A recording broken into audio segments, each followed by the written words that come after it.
So good morning. Talking about reinvention and networking and things like that, it really is time for the industry itself to transform itself. For too long, manufacturers have stayed in their little cocoon. We like you using all of our products, everything we do, our systems, everything needs to be about us. And actually, the dealers have done a better job of adapting. They've embraced change better. We have things today called hybrid dealers, right? And so the manufacturers still want to stay as controlling you, controlling everything you do. And we don't believe that's the right path. For many years, Sharp has been at the forefront of IT. If you think back, way back in the about 15 years ago, 12 years ago, Sharp got into data security.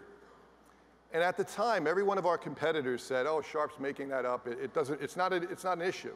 But we understood our role on the network. We understood what IT managers were concerned about. And I joked back then that don't worry, regardless of what the competitors say, right now their R&D labs are trying to catch up and develop data security kits for themselves. And sure enough, now it's kind of standard in the industry.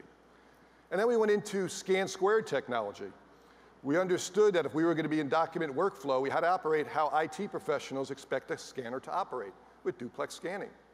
And still to this day, we're the only manufacturer who has that across our line. And then probably the biggest change for our industry was the smart MFP. And so we introduced OSA, and many of you were at the meeting back then. When we introduced it, everyone said, well, why'd you do a .NET platform? Every one of your competitors is using Java. And we said, exactly. Why do they want Java? Because it's embedded. The dealers, the end users, all needed to come back to the manufacturer to do any kind of changes, any type of integration, any type of control. The manufacturer would not give up control, and we said, we need to be different.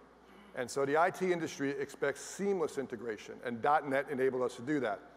Sure enough, a year later, every one of our competitors kind of scrapped what they were doing in Java, and they're all doing some version of .NET today. So today, the issue is managed network services. And as Doug pointed out, the goal of every manufacturer right now seems to be get you on their system. Have you share your customers' information with them. And we don't think that's the right route. That's why we partnered with Continuum to allow you to have a third-party IT company work with you, rather than bringing all that data into Sharp. We've always talked about the IT-centric model. How do we develop a company that understands IT? And we believe that that is a world of relationships.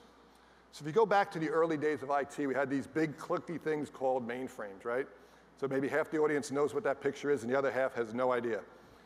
But back then, these systems were powerful, but they only did one thing. They only worked within themselves. Everything was hard-coded. It had one singular purpose. And it wasn't until Microsoft and Intel got together and created what they called the Wintel platform that the IT industry exploded. Then it was all about relationships and connectivity. It was all about how do you take that information that is on one device and share it across many devices. And the Wintel platform enabled that, and the IT industry grew out of that. At the same time, there was a small company in Cupertino, California, who had what everyone agreed, the best hardware and software integration, all those things we talk about today. But that company struggled because it was a proprietary system. And it didn't work with other people. It didn't work on an IT platform. Businesses didn't use it. People who were getting into computers, not PCs, into computing, they liked it for their home, but they couldn't use it at work. It wasn't until Apple offered the Microsoft Office suite on their platform that things began to change for them. When they made that change, everyone in the Apple community hated it.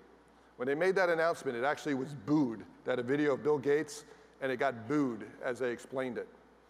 But it totally transformed that company, and better than anyone else, they began to understand the value of integrations.